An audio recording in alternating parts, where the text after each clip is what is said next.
ಎಲ್ರೂ ನಮಸ್ಕಾರ ಸರ್. ಹುಟ್ಟುಹಬ್ಬದ ಶುಭಾಶಯಗಳು. ಕ್ಷಮೆ ಇರ್ಲಿ, ಸ್ವಲ್ಪ ಊಟದ ಒಂದು ಪ್ರಾಬ್ಲಮ್ ಆಯ್ತು. ಸೊ ನಿಮ್ ಸಮಯ ವೇಸ್ಟ್ ಮಾಡೋದ್ ಬೇಡ ಅಂತ ಒಂದು ಪ್ರೆಸ್ ಮೀಟ್ ಇಟ್ಕೊಂಡ್ವಿ. ಸೊ ಈ ಒಂದು ವಿಷಯಕ್ಕೆ ಸ್ವಲ್ಪ ಕ್ಷಮೆ ಕೇಳಕ್ ಇಷ್ಟಪಡ್ತೀನಿ. ಲ್ಯಾಂಡ್ ಲಾರ್ಡ್ ಅಂತ ಇವತ್ತು ಅಧಿಕೃತವಾಗಿ ಟೈಟ್ಲ್ ಅನೌನ್ಸ್ ಮಾಡಿದೀವಿ. ಸೊ ಈ ಡೀಟೇಲ್ಸ್ ಮುಂದೆ ನನ್ನ ಪ್ರಶ್ನೆಗಳ ಜೊತೆ ನಾನು ಅದ್ರ ಬಗ್ಗೆ ಹಂಚ್ಕೊಳ್ತೀನಿ. ಅದಕ್ಕೆ ಮುಂಚೆಗೆ ನರಸಿಂಹ ನಮ್ಮ ಮ್ಯಾನೇಜರ್, ನಮ್ಮ ಸಿನಿಮಾದ ಎಲ್ಲ ಇದು, ಆಮೇಲೆ ಸೂರತ್ ಮತ್ತು ಸತ್ಯಪ್ರಕಾಶ್ ನಮ್ಮ ಸಿನಿಮಾದ ನಿರ್ಮಾಪಕರು, ಸರ್ ಹೀರೋ, ನಾನ್ ಡೈರೆಕ್ಟರ್, ಇವರು ಡೈರೆಕ್ಟರ್, ಅವರು ನಮ್ಮ ಅತಿಥಿ DOSP ಇವತ್ತು. ಸೊ ಸರ್ ನ ಮೀಟ್ ಆಗ್ಕೊಂಡು ನಮ್ಮ ಅತಿಥಿನ ಥ್ಯಾಂಕ್ ಯು ಸರ್. ಇದು ಒಂದು ವಿಲೇಜ್ ಬ್ಯಾಕ್ ಗ್ರೌಂಡ್ ಸಬ್ಜೆಕ್ಟ್.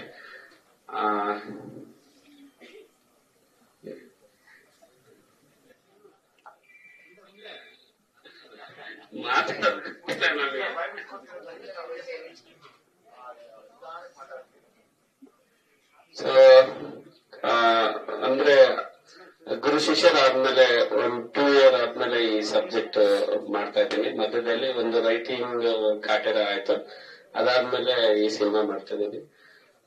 ಈ ಸಬ್ಜೆಕ್ಟ್ ನಾನು ಫಸ್ಟ್ ಶಾರ್ಗೋಗಿ ಹೇಳಿದಾಗ ತುಂಬಾ ಇಷ್ಟ ಆಯ್ತು ಈ ಲೈನ್ ಇದು. ಸೊ ಅದ್ರಲ್ಲಿ ಇಂಪಾರ್ಟೆಂಟ್ ಆಗಿ ಅವ್ರ ಮಗಳ ಪಾತ್ರ ಬಂತು. ಅವಾಗ ನಾನೇ ಕೇಳ್ದೆ, ಸರ್ ನನ್ನ ಮಗಳನ್ನೇ ಮಾಡ್ತೀನಿ, ಎರಡು ಕಾಂಬಿನೇಷನ್ ಚೆನ್ನಾಗುತ್ತೆ, ಆಫ್ ಸ್ಕ್ರೀನ್ ಮತ್ತೆ ಆನ್ ಸ್ಕ್ರೀನ್ ಮಗಳೇ ಇರೋದ್ರಿಂದ ಅಂತಂದು. ಫಸ್ಟ್ ಗೆ ಅವರು ಆಸಕ್ತಿ ತೋರಿಸ್ಲಿಲ್ಲ. ನಾನು ಒತ್ತಾಯ ಮಾಡಿದಕ್ಕೆ ಸೊ ಅವ್ರ ಮಗಳನ್ನ ಕೇಳಿದ್ರು, ಅವ್ರಿಗೂ ಆಸಕ್ತಿ ಇತ್ತು. ಅದಾದ್ಮೇಲೆ ಅವ್ರು ಮುಂಬೈ ಹೋಗಿ ನಟನೆ ಟ್ರೈನಿಂಗ್ ಮಾಡ್ಕೊಂಡು ಬಂದು ಈ ಸಿನಿಮಾದಲ್ಲಿ ಒಂದು ಅದ್ಭುತವಾಗಿ ಅಭಿನಯ ಮಾಡಿದ್ರೆ ಇದು ಒಂದು ತುಂಬಾ ಸ್ಪೆಷಲ್ ಅಂತ ಹೇಳ್ಬೋದು. ಇನ್ನು ನಮ್ಮ ನಿರ್ಮಾಪಕರ ವಿಚಾರಕ್ಕೆ ಬಂದ್ರೆ ಏನಂದ್ರೆ ಇದುವರೆಗೂ ನನ್ಗೆ ನೀವು ಈಗಾಗಲೇ ಸೆಟ್ ನೋಡಿದಿದ್ದಾರೆ, ನನ್ಗೆ ಸಿಕ್ಕಿರೋದಲ್ಲಿ ದಿ ಬೆಸ್ಟ್ ಪ್ರೊಡ್ಯೂಸರ್ ಅಂತಂದ್ರೆ ನಾನು ಏನೇ ಜೂನಿಯರ್ಸ್ ವಿಚಾರ ಆಗಿರ್ಬೋದು, ಸೆಟ್ ವಿಚಾರ ಆಗಿರ್ಬೋದು, ಏನೇ ವಿಚಾರ ಇದ್ದು ಒಂದು ದಿನನು ಇದು ಯಾಕೆ ಏನು ಎತ್ತಾಗಂತ ಕೇಳಿರ್ಲಿಲ್ಲ. ಸೊ ಹಾಗಂತ ಅವರು ಕೊಡ್ತಾರಂತನೂ ನಾವು ನನ್ನ ಸಿನಿಮಾದ ಮೇಲೆ ನಾನು ಅದನ್ನ ಮಿಸ್ಯೂಸ್ ಮಾಡ್ಕೊಳ್ಲಿಲ್ಲ. ಬಟ್ ಅವರು ಒಂದು ನನ್ನ ಮೇಲೆ ಇಟ್ಟಿರೋ ನಂಬಿಕೆ ನನಗೆ ನಿಜವಾಗ್ಲೂ ತುಂಬಾ ಖುಷಿ ಇದೆ. ಸೊ ಆ ನಂಬಿಕೆ ನಾನು ಉಳಿಸ್ಕೊಳ್ತೀನಿ ಅಂತ ಈ ಮೂಲಕ ಹೇಳಕ್ ಇಷ್ಟಪಡ್ತೀನಿ. ಈ ತರ ಪ್ರೊಡ್ಯೂಸರ್ ಇಂಡಸ್ಟ್ರಿಯಲ್ಲಿ ಇರ್ಬೇಕು. ಯಾಕಂದ್ರೆ ಅವ್ರ ಸಾರ್ಥಿ ಆದ್ಮೇಲೆ 10 ಇಯರ್ಸ್ ತುಂಬಾ ಸ್ಕ್ರಿಪ್ಟ್ಗಳನ್ನ ಕೇಳಿದ್ರು ಅಂತ ಅವ್ರು ಹೇಳ್ತಾ ಇದಾರೆ. ಸೊ ಯಾವ್ದು ನಮ್ಗೆ ಸರಿಯಾಗಿ ನಿರ್ದೇಶಕರಾಗಿ ಅಥವಾ ಸ್ಕ್ರಿಪ್ಟ್ ಆಗ್ಲಿ ನಮ್ಗೆ ಹೊಂದಿಕೆ ಆಗ್ಲಿಲ್ಲ. ಸೊ ನಿಮ್ಮ ಸ್ಕ್ರಿಪ್ಟ್ ನೀವು ನಮಗೆ ಇಷ್ಟ ಆಯ್ತು ಅಂತ ಅವರು ಹೇಳಿ ಮುಂದೆ ಬಂದ್ರು. ಒಂದು ನನಗೆ ಪರ್ಸನಲ್ ಆಗಿ ಖುಷಿ ಆಗಿತ್ತು, ಮತ್ತೆ ಇಂಡಸ್ಟ್ರಿಯಿಂದನೂ ಅವ್ರಿಗೆ ಒಂದು ಒಳ್ಳೆಯ ಬೆಳವಣಿಗೆ. ಯಾಕಂದ್ರೆ ಅಂತ ಒಂದು ಬಿಗ್ ಪ್ರೊಡ್ಯೂಸರ್ ಮತ್ತೆ ಕಮ್ ಬ್ಯಾಕ್ ಮಾಡ್ತಿರೋದು, ಮತ್ತೆ ಅವ್ರು ಪ್ರಾಮಿಸ್ ಮಾಡಿದ್ರೆ ಇನ್ಮೇಲೆ ಕಂಟಿನ್ಯೂ ಸಿನಿಮಾ ಮಾಡ್ತೀವಿ ನಾವು ಅಂತ ಹೇಳಿದ್ದಾರೆ. ಸೊ ಇದು ತುಂಬಾ ಖುಷಿ ವಿಚಾರ.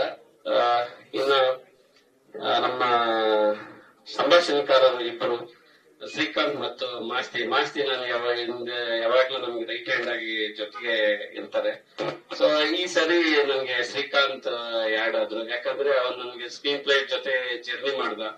ಸೊ ಕೆಲವು ವಿಚಾರಗಳನ್ನ ಅವನು ಡೈಲಾಗ್ಗಳಲ್ಲಿ ಇದಾಗಿ ಬರೆಯಕ್ ಶುರು ಮಾಡ್ದ. ಸೊ ಅವನಲ್ಲಿ ಒಂದು ಟ್ಯಾಲೆಂಟ್ ಇತ್ತು. ಅವಾಗ ನಾನು ಮಾಸ್ತಿ ಕೇಳ್ಕೊಂಡೆ, ಒಂದು ಹೊಸಬರನ್ನ ಒಂದು ಅವಕಾಶ ಕೊಡೋಣ ಇದ್ರ ಮೂಲಕ ಅಂತಂದಾಗ, ಇದು ಮಾಸ್ತಿ ಧಾರಾಳವಾಗಿ ನಾನು ಶೇರ್ ಮಾಡ್ತೀನಿ ಇದನ್ನ ಅಂತ ಒಪ್ಕೊಂಡು ಒಬ್ಬ ಬಿಗ್ ಡೈಲಾಗ್ ರೈಟರ್ ಅದೊಂದು ಶೇರ್ ಮಾಡಿ ಅವ್ರಿಗೆ ಒಂದು ವೆಲ್ಕಮ್ ಮಾಡಿದ್ದಾರೆ. Thank you Masti. ಮತ್ತೆ ಇಬ್ಬರು ಅದ್ಭುತವಾಗಿ ಬರ್ಕೊಟ್ಟಿದ್ದಾರೆ. ಮಾಸ್ತಿ ಗೊತ್ತಲ್ಲ ನಿಮಗೆ, ಒಂದೊಂದು ಪೆನ್ನು ಒಂದು ಅರಿತವ ಇದು ಅಂತ ತುಂಬಾ ಡೈಲಾಗ್ಸ್ ಈ ಸಿನಿಮಾದಲ್ಲಿ ಸಿಗ್ತವೆ. ಆಮೇಲೆ ನಮಗೆ ಬ್ಯಾಕ್ ಬೋನ್ ಅಂತಾನೆ ನಮ್ ಸಾರ್ ಹೇಳ್ಬೋದು. ಅಂದ್ರೆ ಇದು ಈ ಸಿನಿಮಾ ಮಾಡಕ್ಕೆ ಅಂದ್ರೆ ತುಂಬಾ ಒಂದು 80s 90s ಬ್ಯಾಕ್ ಗ್ರೌಂಡ್ ಕಟ್ಕೊಡಕ್ಕೆ ತುಂಬಾ ಕಷ್ಟ ಆಗುತ್ತೆ. ಅಂದ್ರೆ ನಮ್ಗೆ ಆ ತರದ್ ಲೊಕೇಶನ್ಸ್ ಆಗ್ಲಿ, ಒಂದು ವಾತಾವರಣ ಸೆಟ್ ಆಗಲ್ಲ. ಸೊ ಪ್ರತಿ ಒಂದನ್ನು ನಾವು ಕ್ರಿಯೇಟ್ ಮಾಡ್ಬೇಕಾಗತ್ತೆ. ಅಂತ ವಿಚಾರದಲ್ಲಿ ನಮ್ಗೆ ಹೀರೋ ಸಪೋರ್ಟ್ ಅಂದ್ರೆ ಎಷ್ಟು ಅಂದ್ರೆ ಸೆಟ್ ಅಲ್ಲಿ ಏನೇ ಪ್ರಾಬ್ಲಮ್ ಆದ್ರೂ ಕೂಡ, ಮತ್ತೆ ಆಕ್ಟಿಂಗ್ ನಲ್ಲಿ ಏನೋ ಡೌಟ್ ಇದ್ರು ಕೂಡ, ಒಂದು ಕಥೆಯಲ್ಲಿ ಒಂದು ಪ್ರಾಬ್ಲಮ್, ಎಲ್ಲಾ ರೀತಿಯಲ್ಲಿ ನಮ್ಗೆ ಒಂದು ಸಪೋರ್ಟ್ ಮಾಡ್ತಾ ಬಂದಿದ್ದಾರೆ. ಈ ಸಿನಿಮಾ ನಾನು ಒಂದು ಘಂಟಾಘೋಷವಾಗಿ ಹೇಳ್ತಿದ್ದೀನಿ, ಈ ಹೀರೋ ಇಲ್ದೆ ನಾನು ಮಾಡಕ್ ಆಗ್ತಾ ಇರ್ಲಿಲ್ಲ. ಸೊ ನೀವ್ ಇದ್ದಕ್ಕೆ ನಾನು ಈ ತರ ಒಂದು ಪ್ರಯತ್ನ ಮಾಡಿದ್ದೀನಿ. ನಿಮ್ಗೆಲ್ಲ ಬಹುಶಃ ಅದು ಇಷ್ಟ ಆಗುತ್ತೆ ಅಂತ ಅನ್ಕೋತಿದ್ದೀನಿ. ಮತ್ತೆ ಇನ್ನು ನಮ್ಮ ಸಿನಿಮಾಟೋಗ್ರಾಫರ್ ಸ್ವಾಮಿ ಜಯಗೌಡ, ಸೊ ಬಜರಂಗಿ ಜೇಮ್ಸ್ ಹರ್ಷ ಜೊತೆ ಮಾಡಿದ್ದು, ನಮ್ಮ ಸಿನಿಮಾನು ಸ್ವಾಮಿನೇ ಮಾಡ್ತಿದ್ದಾರೆ. ಅದ್ಭುತವಾದ ಟೆಕ್ನಿಷಿಯನ್. ಅಂದ್ರೆ ನಾವು ನಾನು ವಿಜುವಲ್ ಅನ್ಕೊಂಡಿದ್ದು ಅದನ್ನ ನನ್ಗೆ ಒಂದು ಡೈರೆಕ್ಟರ್ ಆಗಿ ಒಂದು ಅರ್ಧ ಜವಾಬ್ದಾರಿ ಅವರೇ ತಗೋತಿದ್ದಾರೆ ಅಂತಾನೆ ಹೇಳ್ಬೇಕು. ಯಾಕಂದ್ರೆ ನನ್ಗಿಂತ ಅವರು ಬಿಗ್ ಕ್ಯಾನ್ವಾಸ್ ಆಲ್ರೆಡಿ ಮಾಡಿದ್ರೆ, ನನಗಿದು ಮೊದಲನೇ ಬಿಗ್ ಕ್ಯಾನ್ವಾಸ್ ಸಿನಿಮಾ. ಸೊ ನನಗೆ ಆ ಸ್ವಾಮಿಯಿಂದ ನನಗೆ ತುಂಬಾ ಹೆಲ್ಪ್ ಆಗುತ್ತೆ. ಈ ಕ್ಯಾನ್ವಾಸ್ ಅಂದ್ರೆ ಅವ್ರಿಗೆ ಟೆಕ್ನಿಕಲ್ ಇಕ್ವಿಪ್ಮೆಂಟ್ ಆಗಿರ್ಬೋದು, ಮತ್ತೆ ಈ ಸೆಟ್ ಅಲ್ಲಿ ಮಾಡೋದು ನಂದು ಆಲ್ಮೋಸ್ಟ್ ರಿಯಲ್ ಲೊಕೇಶನ್ಸ್. ಇದಕ್ಕಿಂತ ಮುಂಚೆ ಈ ತರ ಸೆಟ್ ಹಾಕಿ ಮಾಡಿದ್ ನಾನು ಫಸ್ಟ್ ಟೈಮ್. ಆ ಸೆಟ್ ಹಾಕೋದ್ರಿಂದ ಮತ್ತೆ ಅದನ್ನ ಟೇಕಿಂಗ್ಸ್ ಆಗಿರ್ಬೋದು, ತುಂಬಾ ರೀತಿಯಲ್ಲಿ ನನಗೆ ಸ್ವಾಮಿಯಿಂದ ಹೆಲ್ಪ್ ಆಯ್ತು. ಸೊ ಈ ಮೂಲಕ ಥ್ಯಾಂಕ್ ಯೂನು ಹೇಳ್ತಾ ಇದ್ದೀನಿ ಸ್ವಾಮಿ. ಆಮೇಲೆ ಕ್ರಿಯೇಟಿವ್ ಹೆಡ್ ಆಗಿ ಆರೂರ್ ಸುಧಾಕರ್ ಅಂತ, ನಾನು ಇದಕ್ಕಿಂತ ಮುಂಚೆಗೆ ಅವರು ಸಿನಿಮಾಟೋಗ್ರಾಫರ್, ನನ್ನ ಗುರು ಶಿಷ್ಯರು.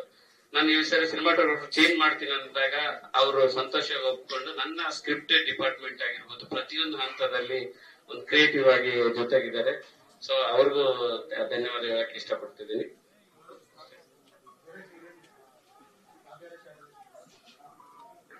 ಹಳ್ಳಿ ಕತೆ ಕಟೇರಿಗೆ ಇದಕ್ಕೂ ಸಂಬಂಧ ಇಲ್ಲ. ಹಳ್ಳಿ ಕತೆ ಅನ್ನೋದೇ ಆಮೇಲೆ ಆಯ್ತು ಅಂತ, ಆಮೇಲೆ ಹಬ್ಬ ಇದೆ ಅಂತ. ಹೌದೌದು. ಈ ಉಳುವನೆ ಭೂಮೋಡಿ ಅದು ಕಟೇರ, ಅದು ಆಕ್ಟ್ ಇಲ್ಲ. ಅದಾದ್ಮೇಲೆನೂ ಸ್ವಲ್ಪ ಘಟನೆಗಳು ಮುಂದುವರೆದವು. ಸೊ ಇದು 72 ಅಲ್ಲೇ ಉಳುವನ ಒಡಿಯ ಆಯ್ತು. ಸೊ ಆಫ್ಟರ್ ಮಾತಾಡಿದಾಗ ನಾನು ಅರ್ಧಂಬರ್ಧ ಮಾತಾಡಿದ್ದೀನಿ. ನಿಮ್ ಪ್ರಶ್ನೆಗಳು ಕೇಳ್ಕೊಂಡೆ ಇದು ಮಾಡೋಣ ಅಂತ.